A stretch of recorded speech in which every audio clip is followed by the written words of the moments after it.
ألا بذكر الله تطمئن القلوب. أعوذ بالله من الشيطان الرجيم. بسم الله الرحمن الرحيم. إنا أنزلناه في ليلة القدر وما أدراك ما ليلة القدر. ليلة القدر خير من ألف شهر. تنزل الملائكة والروح فيها بإذن ربهم من كل أمر. سلام هي حتى مطلع الفجر. صدق الله العظيم. لا إله إلا الله والله أكبر. بسم اللہ الرحمن الرحیم. سورہ القدر مکی صورت ہے. یہاں پر آپ کو یاد ہوگا جب اس کا ہم نے آغاز کیا تھا اس وقت میں نے ایک بات آپ کے سامنے رکھی تھی سوال کے طور پہ،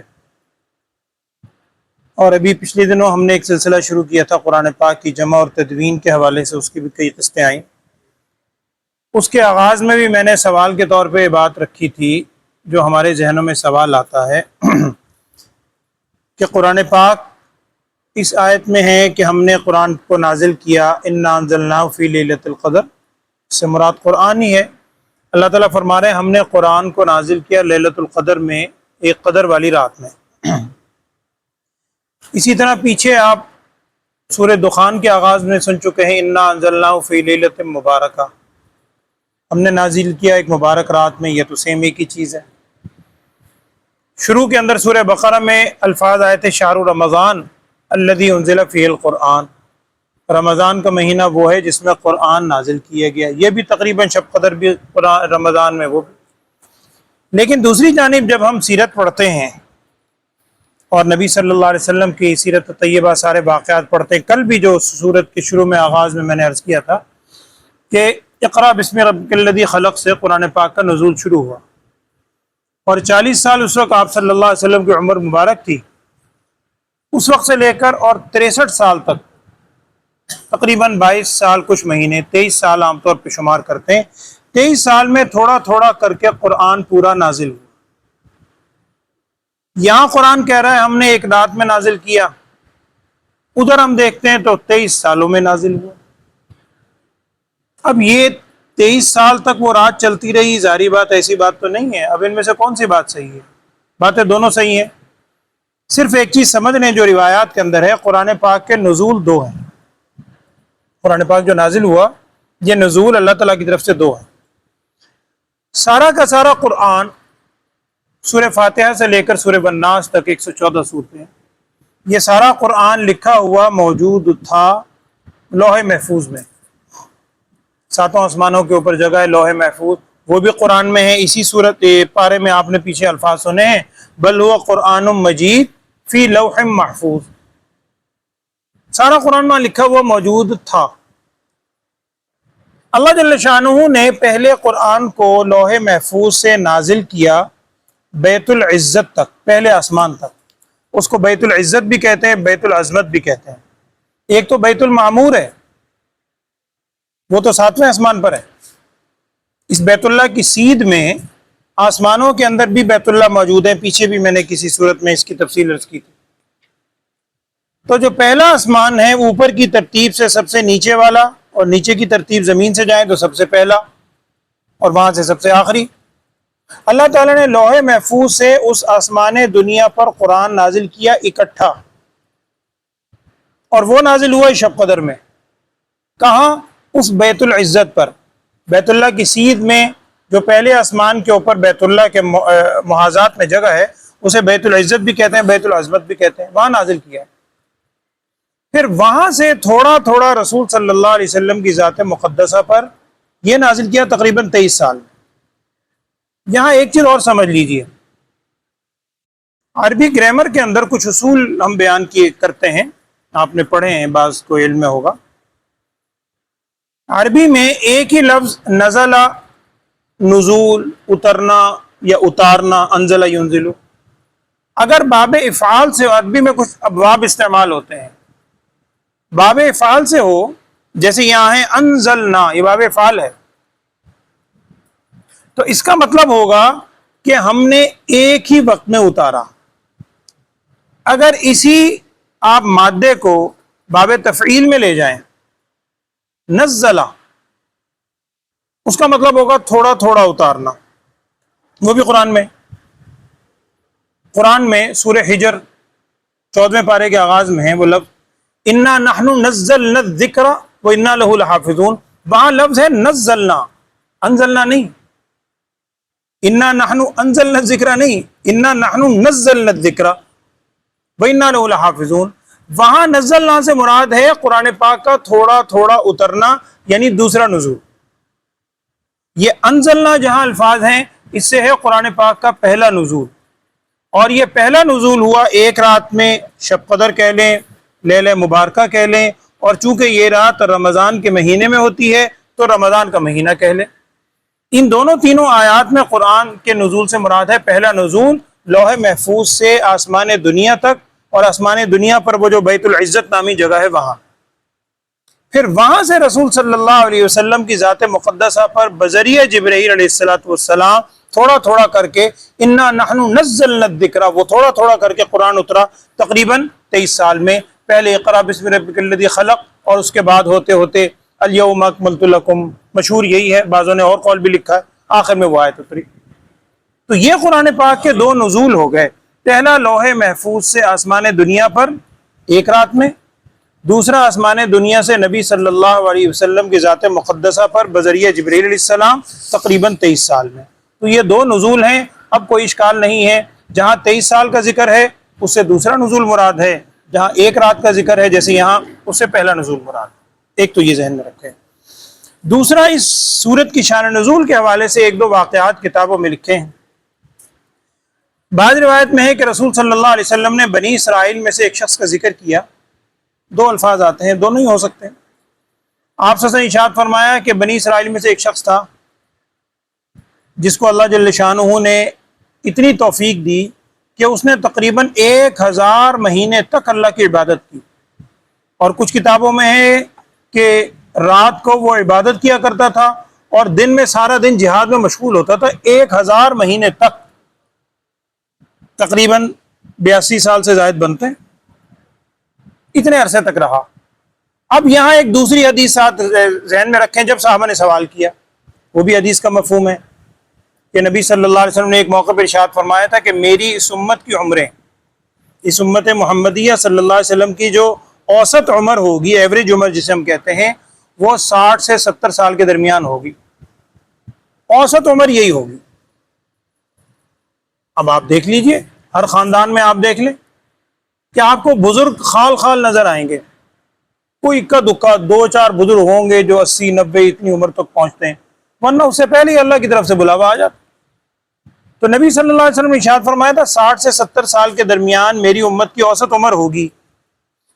اب جب صحابہ نے یہ حدیث سنی کہ جی 83 سال تک اور 1000 مہینے تک وہ بنی اسرائیل کے ایک شخص نے عبادت کی، وہ جو بھی عبادت کی، جہاد تھا، سارا کئی الفاظ ہیں، تو صحابہ کے دل میں بڑی حسرت ہوئی.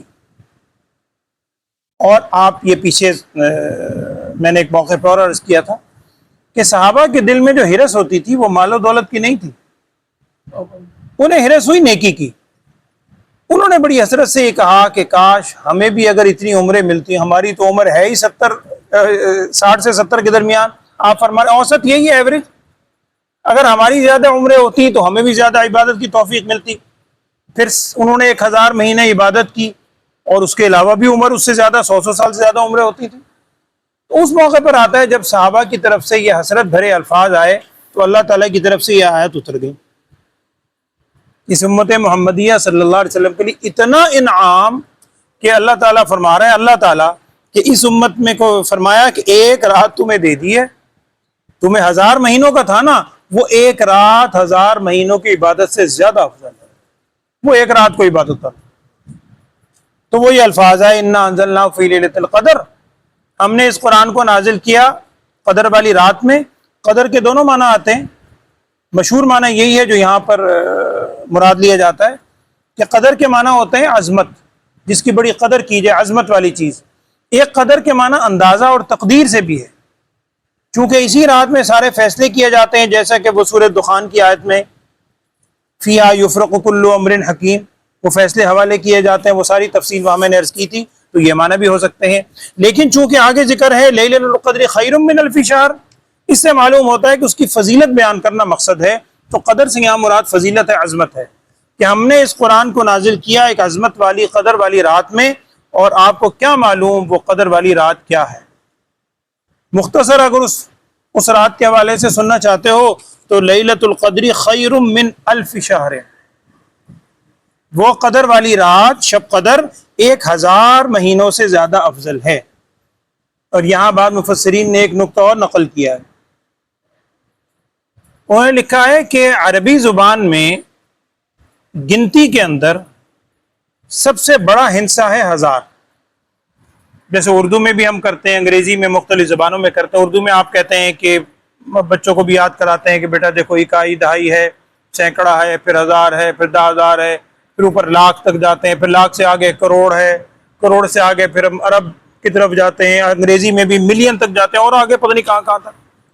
تو عربی زبان میں میکسیمم جو ہندسہ ہے سب سے بڑا وہ ہے 1,000، 1000۔ اب اگر عربی زبان میں 1,00,000 کا ہندسہ کہنا ہے کہ جی 1,00,000 کی تعداد کہیں بھی بیان کرنی ہے، تو اس کے لیے کوئی نیا لفظ نہیں بولیں گے، وہ کہیں گے 100,000، 100,000۔ اور باقی اردو میں بھی کہہ سکتے ہیں 100,000، لیکن ہم نے ایک نیا لفظ رکھا ہوا ہے، بجائے 100,000 کے ہم کہتے ہیں 1,00,000۔ تو عربی زبان میں کوئی اس 1000 سے اوپر کوئی ہندسہ نہیں ہے۔ تو یہ کہا گیا کہ لیلۃ القدر خیر من الف شہر، اس کا ایک مفہوم یہ ہے کہ عربی میں جو سب سے بلند ترین ہندسہ ہے نا، الف، یہ شب قدر اس سے بھی زیادہ افضل ہے۔ اب کتنی افضل ہے یہاں بھی یہ اس سے زیادہ کتنی ہے وہ اللہ ہی بہتر جانتا ہے۔ اب اس قدر والی رات میں ہوتا کیا ہے، مختصراً بیان ہو رہا ہے کہ اس قدر والی رات میں فرشتے بھی اور روح الامین بھی اترتے ہیں۔ قرآن میں یہاں بھی ہے، دیگر مقام پر بھی ہے کہ روح الامین سے مراد حضرت جبرائیل علیہ السلام ہے۔ اگرچہ ملائکہ کے اندر جبرائیل آ گئے، وہ اس میں شامل ہیں، ملائکہ کے سردار ہیں، لیکن الگ سے ان کی عظمت کی وجہ سے فرشتوں کا ذکر الگ ہے، جبرائیل امین کا ذکر الگ ہے، جیسے پہلے پارے کے اندر ہی ہے نا کہ قل من کان عدوا لجبریل من کان عدوا للہ وملائکتہ ورسلہ وجبریل ومیکال، تو وہاں پر تمام فرشتوں کو بھی ذکر ہے، اور جبرائیل میکائیل کا الگ سے ذکر ہے ان کی عظمت کی وجہ سے۔ تو یہاں پر بھی کہ سارے فرشتے اترتے ہیں اور جبریل امین کی معیت میں، یعنی ان کی سرداری میں اترتے ہیں۔ بِإِذْنِ رَبِّهِمْ، اترتے رب کے حکم سے ہی ہیں، رب کی اجازت سے ہیں۔ مِنْ كُلِّ أَمْرٍ، ہر قسم کے خیر کے کام لے کر اترتے ہیں۔ اور یہ رات ہے کیسی؟ سلام، انتہائی سلامتی والی رات ہے۔ اور یہاں پر بعض رات میں بڑی تفصیل لکھی ہے، تفصیل کا موقع نہیں ہے، میں مختصراً عرض کر رہا ہوں۔ اور لکھا ہے کہ بعض اوقات انسان کے ذہن میں یہ خیال آتا ہے کہ اللہ تعالیٰ وہ رات تو ہے بڑی یعنی قدر والی، سلامتی والی، اور میرے لیے تو ساری رات جاگنا ممکن نہیں، حالانکہ یہ سوچ غلط ہے۔ جب قدر معلوم ہو جائے کہ جی 1000 مہینے، کہاں 1000 مہینے کے لیے بندہ 83 سال کی عبادت، اور کہاں ایک رات کی عبادت، اس کے مقابلے میں تو ایک رات 6-7 گھنٹے جاگنا کوئی مسئلہ ہے ہی نہیں، اور بندہ اس کے بعد اپنے دن میں سو جائے، اور یہی کرتا ہے انسان۔ لیکن اگر کسی کے دل میں خیال آئے تو یہاں ایک مفسرین نے نقطہ لکھا ہے کہ دیکھیں یہ تو کنفرم ہے کہ وہ رات سلامتی والی ہے۔ اب جبرائیل امین کب اترتے ہیں؟ شروع رات میں اتر رہے ہیں، اخیر میں اتر رہے ہیں، لیکن قرآن یہ بتا رہا ہے کہ یہ جو سلامتی ہے نا اس رات کی، ہی حتی مطلع الفجر، یہ طلوع فجر تک رہتی ہے۔ شروع جب بھی ہو، شروع رات میں ہو، درمیان میں ہو، اخیر میں ہو، لیکن طلوع فجر تک، بالکل رات کے آخری حصے تک یہ سلامتی باقی رہتی ہے۔ تو وہ جو کم از کم آخری حصہ ہے رات کا، بندہ اسی میں تھوڑی توجہ کر لے، اسی میں اللہ کے حضور گڑ گڑائے، توبہ کر لے۔ اور پھر وہ حدیث کا جملہ آپ کے سامنے ہے کہ نبی صلی اللہ علیہ وسلم نے دعا بھی سکھلائی ام المومنین حضرت عائشہ صدیقہ رضی اللہ عنہا کو تو کیا سکھلائی؟ اتنی قدر والی رات ہے، اتنی قدر والی رات ہے کہ جس کی اتنی فضیلت بیان کی گئی، کوئی مال و دولت نہیں مانگا، کوئی نہ مال و زر، نہ کوئی اور چیز، نہ منصب، صرف ایک چیز سکھائی، معافی، کہ اگر میسر ہو جائے تو یہ مانگا کرو، اللہم انک عفو تحب العفو، تو معاف فرمانے والا ہے، صرف اتنا نہیں، معافی کو بہت پسند بھی کرتا ہے۔ جب معافی دینے والا بھی تو ہی ہے اور معافی مانگنے کو انتہائی محبوب بھی رکھتا ہے، تو اب پھر میری درخواست یہ ہے کہ فاعف عنی، مجھے معاف فرما دے، صرف یہ دعا سکھلائی۔ تو مقصد یہ ہے کہ اگر معافی بندے کو مل جائے تو سب سے بڑی دولت گویا یہی ہے، عافیت بھی ہے۔ اور آپ صلی اللہ علیہ وسلم نے دعا بھی سکھائی دوسرے موقع پر، اللہم انی اسألک العفو والعافیہ، اور حدیث میں آپ صلی اللہ علیہ وسلم نے فرمایا کسی نے آج تک اس سے زیادہ بہتر چیز مانگی نہیں ہے، ساری چیزیں آ گئی، معافی بھی آ گئی، اور اس کے اندر اللہ تعالیٰ سے اپنا درگزر اور عافیت بھی آ گئی۔ تو یہ سلامتی رہتی ہے جب تک کہ طلوع فجر نہ ہو جائے۔ اب وہ شب قدر کون سی رات ہے؟ رمضان، یہ تو ہے کہ شب قدر اس میں یعنی قرآن نازل ہوا اور فرشتے اترتے ہیں اور یہ ہوتا ہے، سلامتی ہوتی ہے، وہ حدیث کے اندر اس کی تفصیل ہے۔ مشہور قول یہی ہے کہ نبی صلی اللہ علیہ وسلم ارشاد فرمایا کہ رمضان کے آخری عشرے کی جو طاق راتیں ہیں، ایک تو رمضان کا مہینہ وہ خود سلیکشن ہو گئی، پھر رمضان کے مہینے میں اور سلیکشن چاہتے ہو تو آخری عشرہ، آخری عشرے سے بھی اور مختصر کر کے صرف 5 راتیں کر دی، 21، 23، 25، 27 اور 29 جو طاق راتیں ہیں۔ اب اس سے زیادہ اور کیا ہوگا؟ بالکل خلاصہ نکال کر بتلا دیا، یہ 5 راتیں ہیں، ان 5 راتوں میں سے کوئی نہ ایک یہ قدر والی رات ہوگی۔ اللہ تعالیٰ ہمیں اس کی قدر کی توفیق دے۔ لیکن وہی بات کہ اے خواجہ چہ پرسیز شب قدر نشانی، ہر شب شب قدر است اگر قدر بدانی۔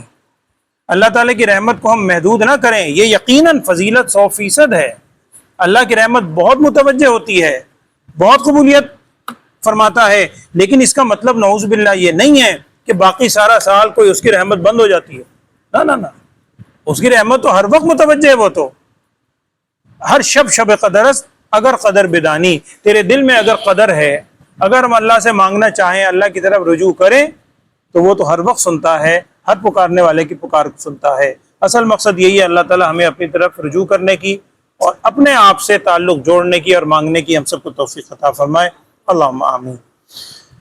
ترجمہ پڑھ لیں۔ اعوذ باللہ من الشیطان الرجیم، بسم اللہ الرحمن الرحیم۔ انا انزلناہ فی لیلۃ القدر، بے شک ہم نے نازل کیا اس قرآن کو لیلۃ القدر میں، ایک انتہائی قدر والی رات میں۔ وما ادراک، اور آپ کو کیا معلوم، ما لیلۃ القدر، وہ لیلۃ القدر یعنی قدر والی رات وہ کون سی ہے؟ لیلۃ القدر خیر من الف شہر، لیلۃ القدر کی ایک فضیلت اگر سب سے بڑی سننا چاہتے ہو تو یہ ہے خیر من الف شہر، وہ 1000 مہینوں سے زیادہ بہتر ہے۔ اور میں نے عرض کیا کہ چونکہ وہ ایک واقعہ بھی آتا ہے کہ 1000 مہینے کا ذکر کیا تھا نبی صلی اللہ علیہ وسلم نے عبادت کا، تو یہی کہا ان صحابہ کے سامنے کہ شب قدر جو ہے یہ 1000 مہینوں سے بھی افضل ہے۔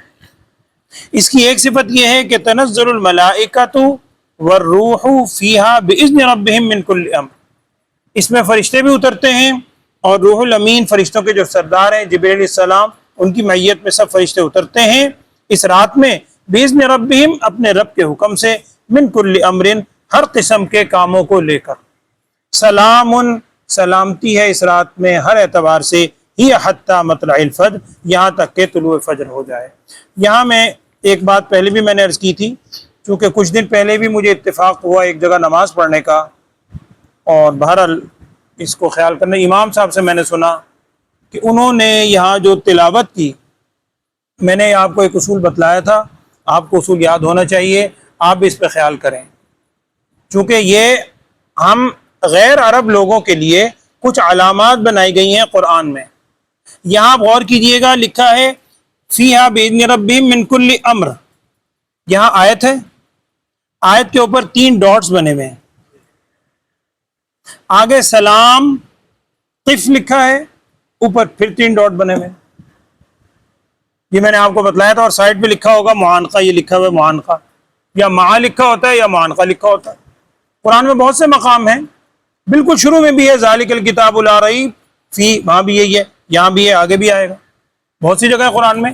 اس کا مطلب یہ ہوتا ہے کہ دونوں جگہ پہ آپ نے سٹاپ نہیں کرنا، جہاں تین تین نقطے بنے ہوئے ہیں، یعنی اگر کو میں کر رہا ہوں، چونکہ مجھے اتفاق ہوا اور بڑا مجھے تعجب ہوا، بعد میں ان سے بات کرنے کا تو خیر موقع نہیں ملا، فیہا بِإِذْنِ رَبِّهِم مِّن كُلِّ امر، یہاں بھی آپ سانس توڑ دیں فیہا بِإِذْنِ رَبِّهِم مِّن كُلِّ امر، اور آگے سلام پھر سانس توڑ دیں، یہ غلط ہے۔ کسی ایک جگہ توڑیں، یا تو پہلے جہاں تین نقطے ہیں وہاں توڑیں، سلام کو یا تو آگے ملائیں، آپ کہیں کہ تنزل الملائکۃ والروح فیہا بِإِذْنِ رَبِّهِم مِّن كُلِّ امر، اور سلام ہی حتی مطلع الفجر، لیکن یہ بھی آپشن ہے، اور بعض لوگ ایسے پڑھتے ہیں، ٹھیک ہے کہ آپ پڑھیں تنزل الملائکۃ والروح فیہا بِإِذْنِ رَبِّهِم مِّن كُلِّ امر سلام، ٹھیک ہے، لیکن من کل امر پہ بھی رکیں اور سلام پہ بھی، ان دونوں تین تین نقطوں کے درمیان والے کو روکیں، یہ غلط ہے۔ جو درمیان میں پورشن ہے، حصہ ہے، یا اس کو پہلی عبارت سے ملائیں یا دوسری عبارت سے، تو یہ بہرحال تھوڑا سا خیال رکھیں قرآن پاک پڑھتے ہوئے۔ اللہ تعالی ہمیں عمل کرنے کی توفیق عطا فرمائے، اللہم آمین۔ الحمدللہ رب العالمین، اللہم صلی علی سیدنا و مولانا محمد النبی الامی وعلی آلہ وصحبہ وبارک وسلم۔ یا اللہ ہم سب کے گناہوں کو معاف فرما، خطاؤں سے درگزر فرما، تمام بیماروں کو صحت، عافیت، سلامتی والی زندگی عطا فرما، ہر قسم کی جسمانی روحانی بیماریوں سے ہم سب کو محفوظ فرما، ہم سب کو ہر قسم کی آفات و بلیات سے محفوظ فرما۔ پوری امت مسلمہ کے لیے دعا فرمائے اللہ، پوری امت مسلمہ کے حال پہ رحم والا معاملہ فرما، پوری امت مسلمہ کو یا اللہ ایک اور نیک ہونے کی توفیق عطا فرما، پوری امت مسلمہ میں سکون والا معاملہ فرما، عافیت والا معاملہ فرما، ہم سب کو نبی صلی اللہ علیہ وسلم کی کامل اتباع نصیب فرما۔ وصلی اللہ تعالی علی خیر خلقہ سیدنا و مولانا محمد وعلی آلہ واصحابہ اجمعین۔